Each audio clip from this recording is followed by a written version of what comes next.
기도하고 새벽 예배 시작하겠습니다. 하나님 아버지 감사합니다. 이 아침에도 저희들을 일깨워 주시고 하루를 시작하기 전에 아버지 앞에 나오게 하심을 감사드립니다. 오늘 하루 종일을 주님 손에 의탁합니다. 우리를 지켜주시옵소서. 우리와 동행하여 주시옵소서. 우리가 오늘 하루 종일을 살아갈 때에 하나님 은혜 가운데 살아갈 수 있도록 인도하여 주시옵소서. 예수님 이름으로 기도드립니다. 아멘. 찬송하시겠습니다. 찬송가 257장입니다. 마음에 가득한 의심을 깨치고 지극히 화평한 마음으로 찬송을 부르면 어린 양 예수의 그 피로 속죄함 얻었네. 속죄함 주 예수 내 죄를 속했네. 할렐루야 소리를 합하여 함께 찬송하세. 그 피로 속죄함 얻었네. 금이나 은같이 없어질 보배로 속죄함 받은 것 아니요. 거룩한 하나님 어린 양 예수의 그 피로 속죄함 얻었네. 속죄함 주 예수 내 죄를 속했네. 할렐루야 소리를 합하여 함께 찬송하세. 그 피로 속죄함 얻었네. 나 같은 죄인이 용서함 받아서 주 앞에 옳다함 얻음은 확실히 믿기는 어린 양 예수의 그 피로 속죄함 얻었네. 속죄함 주 예수 내 죄를 속했네. 할렐루야 소리를 합하여 함께 찬송하세. 그 피로 속죄함 얻었네. 거룩한 천국에 올라간 후에도 넘치는 은혜의 찬송을 기쁘게 부르면 어린 양 예수의 그 피로 속죄함 얻었네. 속죄함 주 예수 내 죄를 속했네. 할렐루야 소리를 합하여 함께 찬송하세. 그 피로 속죄함 얻었네. 아멘. 오늘 말씀은 창세기 15장입니다. 이후에 여호와의 말씀이 환상 중에 아브라함에게 임하여 이르시되 아브라함아 두려워하지 말라. 나는 내 방패요 너의 지극히 큰 상급이니라. 아브라함이 이르되 주 여호와여 무엇을 내게 주시려 하나이까. 나는 자식이 없사오니 나의 상속자는 이 다메섹 사람 엘리에셀이니이다. 아브라함이 또 이르되 주께서 내게 씨를 주지 아니하셨으니 내 집에서 길린 자가 내 상속자가 될 것이니이다. 여호와의 말씀이 그에게 임하여 이르시되 그 사람이 내 상속자가 아니라 내 몸에서 날 자가 내 상속자가 되리라 하시고 그를 이끌고 밖으로 나가 이르시되 하늘을 우러러 무뼈를 셀 수 있나 보라. 또 그에게 이르시되 내 자손이 이와 같으리라. 아브라함이 여호와를 믿으니 여호와께서 이를 그의 의로 여기시고 또 그에게 이르시되 나는 이 땅을 내게 주어 소유로 삼게 하려고 너를 갈대아인의 우르에서 이끌어낸 여호와니라. 그가 이르되 주 여호와여 내가 이 땅을 소유로 받을 것을 무엇으로 알리이까. 여호와께서 그에게 이르시되 나를 위하여 3년 된 암소와 3년 된 암염소와 3년 된 수양과 산비둘기와 집비둘기 새끼를 가져올지니라.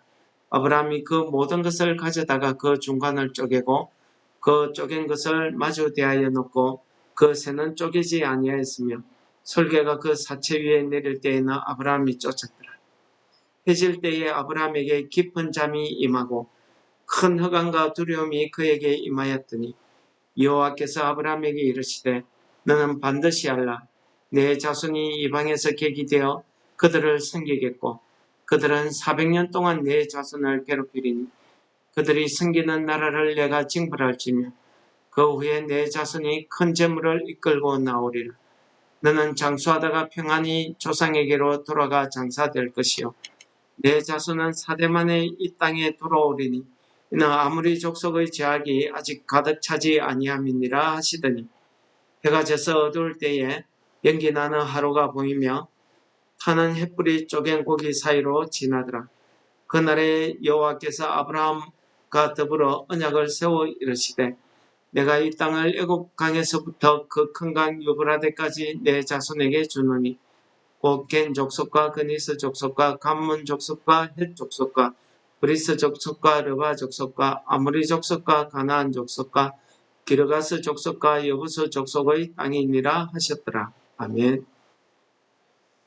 오늘 창세기 15장의 내용은 하나님의 아브라함과의 언약을 세우시는 내용입니다. 그래서 1절부터 쭉 전체적인 내용이 하나님과 아브라함 사이의 언약에 대한 내용이 나오고 있습니다. 근데 오늘 말씀을 이렇게 묵상하다 보면은 이 말씀 가운데 하나님의 은혜가 있다는 것을 고백하지 않을 수가 없겠습니다. 오늘 말씀 1절에 보시면은 이후에 여호와의 말씀이 환상 중에 아브라함에게 임하여 이르시되 아브라함아 두려워하지 말라 이렇게 이야기하십니다. 가나안 전쟁 이후에 아브라함이 이 땅에 돌아왔지만은 전쟁에 이기고 돌아왔으나 그 이후에 가나안 족속들이 자기에게 복수하거나 자기를 위협할지도 모른다는 그런 두려움이 아마 아브라함에게 있었던 것 같습니다. 그래서 하나님께서 이 아브라함에게 나타나셔서 내가 내 방패다. 내가 너의 큰 상급이다. 라고 아브라함에게 말씀하고 계시는 것 같습니다. 예, 아브라함은 그러시면서 하나님께서는 이 아브라함에게 나타나서 이런 은혜를 주셨던 것입니다. 그런데 아브라함은 이 은혜에 대해서 하나님께 이야기합니다. 내게 무엇을 주시려고 하십니까? 나는 자식이 없습니다. 내 집에서 기르는 다메섹 사람 엘리에셀이 내 상속자가 될 겁니다. 라고 이야기합니다. 또 한 번 이야기합니다. 하나님께서 내게 씨를 주지 않았기 때문에 내 집에서 기른 내 종이 내 상속자가 될 겁니다. 라고 이야기합니다. 그런 아브라함에게 하나님께서 또 한 번 약속의 말씀을 분명히 하십니다. 내 상속자는 그 사람이 내 상속자가 아니고 내 몸에서 날짜가 내 상속자가 되리라고 이야기하시면서 그에게 밖으로 나가서 하늘을 우러러보고 무뼈를 보여주시면서 내 후손이 이와 같으리라는 약속의 말씀을 한 번 더 주십니다. 여러분, 그런데 중간에 오늘 6절의 말씀이 오늘 말씀의 전체적인 내용을 이야기하는 것 같습니다. 마치 6절은 이 6절을 빼고 이야기하면 이 흐름이 좀 자연스러운데 6절의 말씀이 들어갑니다. 아브라함이 여호와를 믿으니 여호와께서 이를 그의 의로 여기셨다고 이야기하고 있습니다. 이것이 하나님의 은혜인 것 같습니다. 이것이 하나님의 은혜 아니겠습니까? 사실 아브라함의 믿음이라고 하면은 우리가 앞에서 내용은 살펴볼 것도 없고 오늘 본문에서도 보시면은 하나님께서 하란에서 그를 불러내실 때에 뭐라고 했습니까? 이 땅을 내가 너와 내 후손에게 주리니 영원히 이르리라는 약속의 말씀을 몇 번이고 되새기고 있습니다. 그가 하란에서 떠나올 때부터 시작해서 애굽에서 다시 돌아왔을 때에도 한 번 더 말씀하시고 그 말씀에 대해서 아브라함이 하나님 앞에 이렇게 두 번이나 되묻고 있는 장면입니다. 과연 이게 믿음이라고 할 수 있을까요? 그렇습니다. 그럼에도 불구하고 하나님께서 이 아브라함의 믿음을 인정하신 것 같습니다. 그러니 오늘 6절 말씀에 아브라함이 여호와를 믿으니 여호와께서 이를 그의 의로 여기셨다고 이야기하고 있습니다. 히브리 기자는 이 부분을 이렇게 해석하고 있습니다. 히브리서 11장 8절에 믿음으로 아브라함은 부르심을 받을 때에 순종하여 장래 유업을 받을 땅으로 나아갔다. 이렇게 이야기합니다. 순종하여 나아갔다고 이야기합니다. 이 믿음이라는 믿는다, 이 믿음이라는 단어의 히브리 원어의 원뜻은요, 신뢰한다는 뜻이 있습니다. 그리고 순종한다는 뜻이 있습니다. 여러분 어떻습니까? 이 6절의 말씀을 히브리 기자는 아브라함이 하나님의 부르심을 받고 이 약속의 땅에 넣은 그 자체를 이 아브라함의 믿음이었다고 해석하고 있습니다. 그렇습니다. 아브라함이 하나님께서 이 땅을 너와 내 자손에게 주리라 이렇게 이야기하신 것을 믿었기 때문에 이 가나안 땅에 왔습니다. 그리고 오늘 두 번 묻는 것은요. 하나님 과연 내 자손, 내 후손에게 내가 이 땅을 어떻게 줄 것이냐 라는 물음 아니겠습니까? 그렇다고 하면은 하나님의 그 분명한 약속에 대해서 그 증거를 이 아브라함이 요구하고 있는 것 같습니다. 하나님, 내 후손에게 이 땅을 상속으로 내가 주어야 되는데 내가 지금 자식이 없습니다. 그러니 내 집에 기르는 종에게 주겠습니다. 라고 이야기하는 거예요. 하나님께서 그렇지 않다. 내 몸에서 날짜가 내 상속자라고 이렇게 이야기하시는 것 같습니다. 그래서 7절에 뭐라 합니까? 나는 이 땅을 너의 소유로 삼게 하려고 너를 이끌어낸 여호와다. 이렇게 이야기하십니다. 그러니까 아브라함이 한 번 더 묻습니다. 하나님, 그러면은 주 여호와여, 내가 이 땅을 소유로 받을 것을 무엇으로 알리까? 이야기하십니다. 그러니 하나님이 그에 대해서 그에게 제사 드리기를 요구하고 있습니다. 3년 된 암소, 3년 된 암염소, 3년 된 수양, 산비둘기와 집비둘기 새끼를 가져오라고 이야기하고 있습니다. 이것은 다시 한번 아브라함과 하나님이 화해하겠다는 화목제 물의 그 내용이 같습니다. 이 제사를 통해서 하나님이 아브라함과 다시 한번 약속을 세우시려고 하시는 하나님의 은혜가 엿보이는 것 같습니다. 이렇게 하나님에게 하나님을 믿는다는 이 아브라함의 믿음을 보시면 이렇게 하나님을 믿고 그 순종하고 따라가면서도 때로는 애굽으로 도망가는 이런 약한 모습도 보이고 때로는 오늘 본문에 나온 말씀처럼 현실을 이야기합니다. 하나님 내 자식이 없습니다. 하나님께서 내게 씨를 주지 않았기 때문에 자식을 주지 않았기 때문에 내 자식이 없습니다. 그런데 어떻게 내 후손에게 이 땅을 주겠습니까? 또 내가 이 땅을 받는다는 소유하게 된다는 증거가 뭡니까? 라고 이야기하고 있습니다. 그럼에도 불구하고 하나님께서는 6절에서 그러한 아브라함의 믿음을 의로 여기셨다는 겁니다. 여기신 겁니다. 어렵다가 아닙니다. 의로 여기신 거예요. 이러한 하나님이 의로 여기신 것도 하나님의 은혜 아니겠습니까?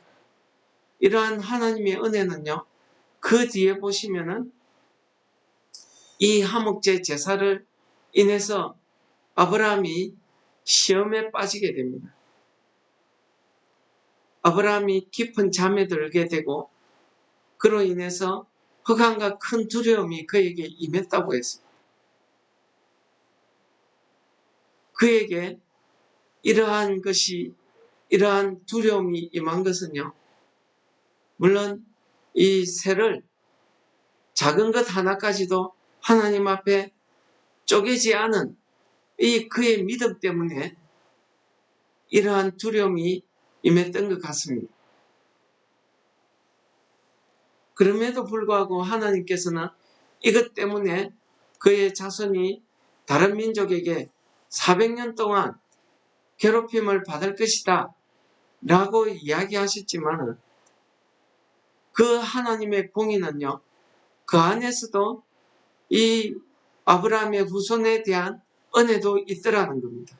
4대 만에 다시 내가 그 괴롭힌 민족을 징벌하고 너의 자손은 큰 재물을 이끌고 이 땅에 돌아올 것이라는 이 하나님의 은혜, 그 축복이 그 안에 있더라는 겁니다.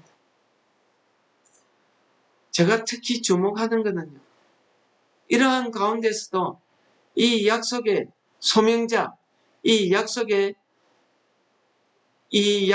믿음의 자손인 이 아브라함, 하나님의 약속을 받은 이 아브라함에게만 하나님의 은혜가 이렇게 있었던 건 아니라는 사실입니다.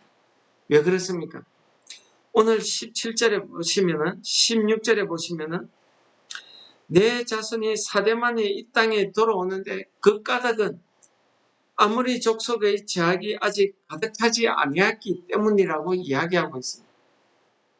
아무리 족속만을 이야기한 거 아닙니다. 아무리 족속이 그 당시 가나안 족속의 대표적인 족속이었기 때문에 가나안 족속을 대표해서 아모리 족속이라고 이야기한 것 같습니다. 그렇다면 이 가나안 모든 족속이 누구입니까?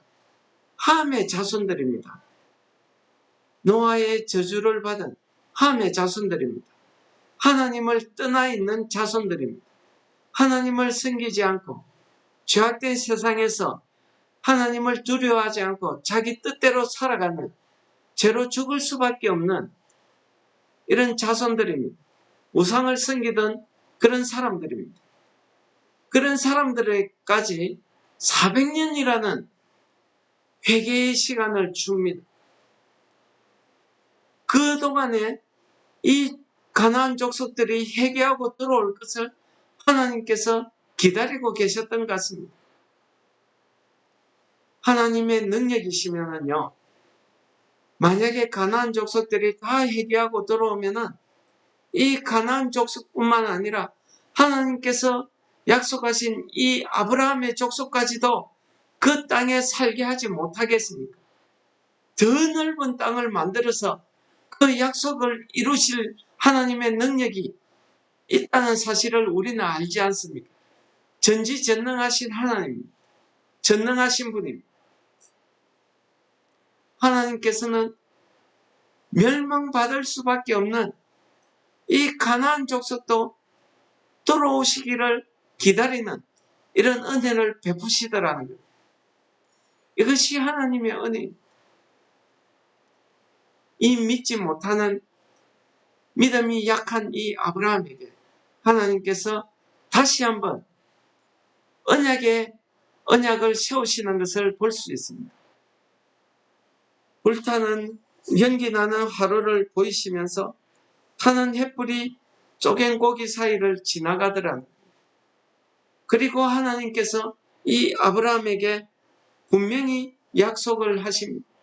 내가 이 땅을 너희에게 주는데, 너희 자손에게 주는데, 저 애굽 땅에서부터 그 큰 강 유브라데까지 다 이 넓은 땅을 주겠다고 분명히 그 경계까지 그어서 정확하게 이야기하십니다. 이스라엘 백성들이, 아브라함의 후손들이 애굽에서 돌아올 때에 돌아와서 이 여호수아를 통해서 이 가나안 땅을 정복하게 됩니다. 그러나 그때에는 다 차지하지 못하죠. 그러나 다윗 왕 때에, 솔로몬 왕 때에 결국 하나님께서 정하신 이 지역을 다 차지하게 됩니다. 이러한 하나님의 약속이 이루어짐을 볼 수가 있습니다. 그렇다고 한다면 하나님께서 6절에 이 아브라함의 믿음을 무엇으로 바뀌었습니까? 오늘 히브리 기자가 이야기하는 것처럼 하나님의 말씀을 순종하고 살아가는 그것을 하나님께서 믿음으로 보신 거 아니겠습니까? 여러분, 우리도 오늘 하루 내가 하나님 앞에 믿음으로 산다고 이야기할 때에 그 믿음을 내가 가지고 있다고 하는 그것을 믿음이라고 하지 않습니다. 그 믿음을 가지고 있다면요, 하나님을 신뢰하고 하나님의 말씀대로 순종하는 겁니다. 그렇게 살아가는 겁니다. 그래서 야고보 사도는 뭐라 합니까? 행함이 없는 믿음은 죽은 것이다. 행함이 믿음을 온전케 한다고 이야기하고 있지 않습니다. 여러분, 믿음은 명사가 아닙니다. 동사입니다. 행하는 것입니다. 믿음이 있다 없다가 아닙니다. 행하는 것입니다. 순종하는 것입니다. 이 아브라함이 하나님의 말씀을 순종해서 하란에서 이 가나안 땅에 와서 그가 이 땅에서 정착해서 하나님의 말씀대로 그가 죽어서 조상에게 돌아가는 그 순간까지 이 약속의 땅에 머물러 있었다는 사실입니다. 순종했다는 사실입니다. 그의 삶의 전 과정을 보면은 하나님의 말씀을, 하나님의 그 약속을 신뢰하고 이 땅을 떠나지 않고 하나님의 말씀대로 순종하고 살았던 것입니다. 그 순종함을 하나님께서 그의 믿음으로 보신 것입니다. 그 믿음 때문에 하나님께서 이 아브라함을 어렵다고 여기신 것입니다. 어려운 아브라함이 아니라는 사실입니다.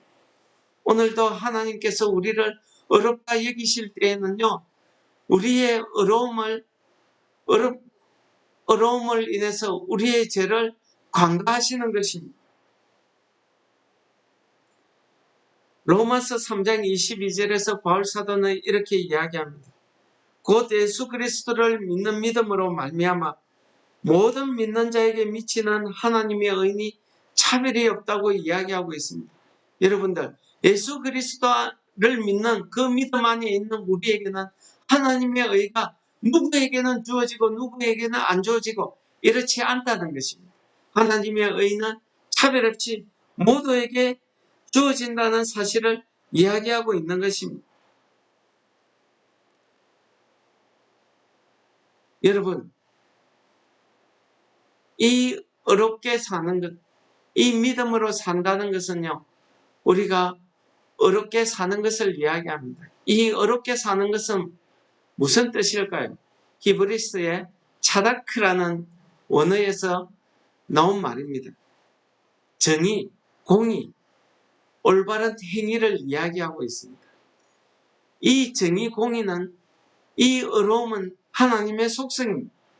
그러므로 우리도 어렵다고 이야기할 때에는요, 이 정의로움을, 우리의 행함의 올바름을 이야기하는 거 아니겠습니까? 여러분, 오늘 하루 우리가 살아갈 때에 이러한 하나님의 어려움을 우리가 실천해 가는 것이 우리가 믿음으로 사는 것 아니겠습니까? 하나님의 말씀을 믿고 우리가 믿음으로 산다고 이야기할 때에는 우리가 하나님 말씀 가운데 이렇게 어렵게 사는 것, 공평하게, 공의롭게, 정의롭게 사는 거 아니겠습니까? 정의가 무엇입니까? 억울한 사람의 억울함을 풀어주는 거 아니겠습니까? 핍박받고 눈물 흘리는 자의 그 눈물을 닦아주고 핍박받고 있는 자의 그 손을, 이웃의 손을 잡아주는 것, 이것 아니겠습니까? 오늘날 세상 사람들이 우리를 향해서 손가락질합니다. 왜 그렇습니까? 코로나 때에 우리가 우리의 믿음만 내세우고 우리의 예배만 내세우고 하나님의 이런 어려움의 삶을 살지 못하기 때문에 세상 사람들이 손가락질하는 거 아니겠습니까? 우리가 하나님의 의로움을 대로 산다고 하면은 이웃의 아픔을 우리가 돌아보아야 되지 않겠습니까? 오늘 하루를 우리가 살아갈 때에 우리가 믿음으로 살아가는 성도 여러분들 되시기 바랍니다. 우리가 이렇게 믿음으로 말미암아 어렵다 해주시는 그 하나님의 은혜 가운데 우리가 오늘도 이 믿음으로 살아가면 우리에게는 하나님의 의로움에 의해서 우리가 어렵다 하심을 그 모습을 이 세상 사람들에게 보여줄 수 있을 것입니다. 오늘도 우리가 하나님의 은혜 가운데 어렵게 살아가시는 오늘 하루가 되시기를 축원합니다. 기도하겠습니다. 하나님 아버지 감사합니다. 죄로 죽을 수밖에 없는 저희들을 예수 그리스도를 믿는 그 믿음 안에서 우리를 어렵다 하시고 우리를 어렵다 하셨는데 우리가 이 땅에 살아가면서 우리도 아브라함처럼 우리의 믿음이 연약해서 우리가 하나님의 그 어렵다 하심을 다 하나님의 말씀에 순종해서 살지 못함을 고백합니다. 그러나 오늘 하루 하나님의 은혜 가운데 하나님의 말씀 가운데 순종하면서 우리의 삶이 하나님의 의로움을 나타내게 하여 주시옵소서. 우리의 삶이 하나님 앞에 어렵게 살아갈 때에 세상 사람들로 하여금 우리를 통해서 어려우신 하나님을 보게 하여 주시옵소서. 그러한 하나님의 은혜가 오늘 하루 우리와 함께 하여 주실 줄 믿고 예수님 이름으로 기도드립니다. 아멘. 하늘에 계신 우리 아버지여, 이름이 거룩히 여김을 받으시오며 나라에 임합시오며 뜻이 하늘에서 이룬 것 같이 땅에서도 이루어지이다. 오늘날 우리에게 일용할 양식을 주옵시고 우리가 우리에게 죄 지은 자를 사하여 준 것 같이 우리 죄를 사하여 주옵시고 우리를 시험에 들게 하지 마옵시고 다만 악에 쓰고옵소서. 대개 나라와 권세와 영광이 아버지께 영원히 있사옵나이다. 아멘. 오늘 말씀을 생각하시면서 하나님 앞에 우리의 기도 제목을 붙들고 기도하는 시간을 가지겠습니다. 다 같이 기도하시겠습니다.